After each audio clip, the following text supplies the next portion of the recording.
Okay, so a lot of people think the nickname Razor comes from like a blade, but it's not the case. So there used to be a WWE wrestler called Razor Ramon, and my teammates just started calling me Razor Ramon, and then obviously Razor for short just ended up sticking. I think a lot of guys think it's me trying to be like sharp or something like that, but that's not the case.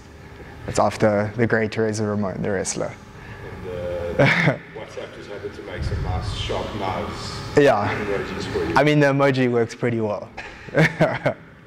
So, in the past and stuff, like it's always been get to the highest level of fighting, get to the UFC, that kind of thing. As time goes by, you sometimes realize, like obviously that's still a goal to fight at the highest level, to be able to support myself and my future family through martial arts and fighting. But obviously every now and then big injuries come up and they kind of, they remind you that you're not invincible and like this can all be taken away from you at like the blink of an eye, you know, like one day you're feeling the best you've ever felt, the next day you're injured and some surgeon is telling you that you should never be able to fight again. So in the last couple of years I've had a couple close calls like that, and obviously it just humbles you and just makes you realize that yeah, it could be taken away from you at the blink of an eye. So I do focus a lot on the coaching, but at the same time the coaching allows me to make enough money to not have to desperately take MMA fights that aren't suited for me. I've been offered a couple fights abroad that some didn't suit me, some have. Okay, so Chef and Rich have basically created like a structure where we can take clients, take classes, be able to provide for the gym, but in turn make our own income so we don't have to take fights desperately. I mean, I'm sure you see so many guys, they get that call overseas and like they're great here, maybe they're 5-0 in South Africa, then they go overseas and they just get smashed by some Russian or something like that. So I'm slowly trying to build it up, and my next fight will probably be overseas, but I'm going to make sure that it's against the right opponent. But at the same time, we've got things like Sub Kings that help us stay ready. You know, I'm obviously the lights, the cameras, the crowds. This fight, especially being for a title against another MMA fighter with the Combat Jiu Jitsu, there's an element of getting hit. So like all those same nerves are there. So it really helps me stay sharp. I mean, some of my best fights have come when I've had Jiu Jitsu fights, like MMA fights. It really helps me get ready. And like I don't think you have as much risk as getting as injured. So the goal is still MMA. That's always going to be the underlying goal. But at the same time, being able to provide for myself, just be able to like pay the bills, the coaching really helps me with that kind of stuff, and I enjoy it. It's not something that I have to do because I have to do it. It's something that I really enjoy doing, and coaching for me helps me actually get better at martial arts, helps me understand martial arts as a whole, and yeah, I think they all kind of coincide with each other, the coaching, the competing, the teaching, the training, but that's basically my lifestyle full-time. So it's coach, it's teach, it's fight. It's all within the martial arts industry, which I'm very fortunate to be able to do, because I feel like a lot of guys can't do that in this country.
possibility of bringing home like an established title back for everything that you've put up until now?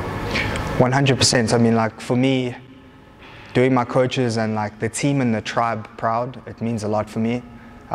Even more so for myself. I think that's whenever I get nervous before like an event, especially with something if there's a title on the line, I'm more nervous or scared to let my coaches and my team down than I am to get hurt or to fail.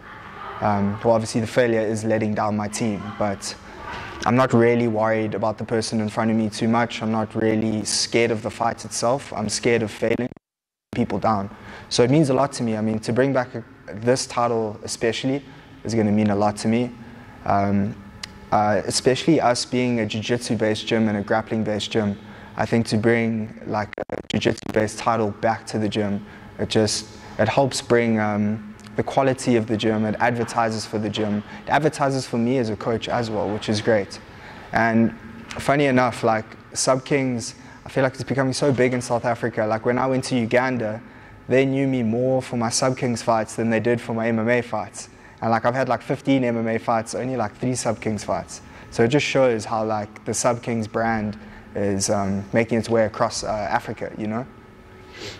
What do you make of Cedric? I remember we spoke about it once a while ago and you were like, yeah, that's going to be a proper fight, like it's going to be the real deal. So for me, yeah, like obviously everyone in my weight class, I always have an idea of who's in my weight class. I'm always sizing everybody up. So regardless, like months before the fights happened, I've thought about the guy, I've thought about how I'm going to beat him, how I'm going to go about the fights. I think Cedric is a very tough competitor. I was actually thinking about it the other day. Literally the year I started martial arts, Cedric was fighting Demart for the EFC Bantamweight title. So for me, in terms of my own personal growth, to see how I'm now fighting or getting the opportunity to come across these guys and test my skills against them, it's big for me. Like I have a lot of respect for Cedric. I've always been friendly with him. I mean, we're always at the events together, coaching our guys, always chatting. So like, there's no animosity against him, but obviously a fight's a fight. And I know he's coming to take my head off, so I'm planning to do the same. So for me, it's one of two things. I think I have a style in the sense that I bring that high-paced wrestling. Like I have a very good top game, very heavy top game, very nice scrambly top wrestling game, but at the same time, I'm very happy to pull guard, work my submissions from the bottom. I mean, my triangles, my arm bars, my leg locks, all that kind of stuff. I feel like I'm a very well-rounded grappler when it comes to basically anything that my opponent can bring me. I'm happy to match them and beat them in those positions. So yeah, like on the night, obviously look, I'm going to be looking to land some strikes, but I'm looking to get a finish and I'm looking to get a submission at the end of the day. Last one, Ray, obviously not looking past Cedric. What do you think it'll feel like to stand on a stage like that and have a title wrapped around your waist, and then beyond that, bring that title back to the gym? What do you think those kind of things will be like? Like, for me, like weeks before the event happens, I try to manifest these things. So I do start to think about, in the evenings, I do meditate and I think about those feelings, like what it would be like to get that title wrapped around my waist, how it would feel, seeing like the reaction of all the people around me and like making my team proud, making my family proud. It means a lot to me. And I try to think about it so much and get familiar with those feelings. So like when it happens on the night, it doesn't feel foreign. I feel like in my head, I go in there like I've already won. I think when it's time to go and you touch the gloves or like slap and bump and start, you can't think about anything going wrong. You have to be almost 100% confident. You almost have to not disrespect your opponent, but be a little bit cocky in the sense that you don't see anything going wrong. But obviously in your preparation, you got to be humble in the sense that you have to think about what they bring to the table. So for me personally, I can't wait. Yeah, like time couldn't go fast enough to get this event going.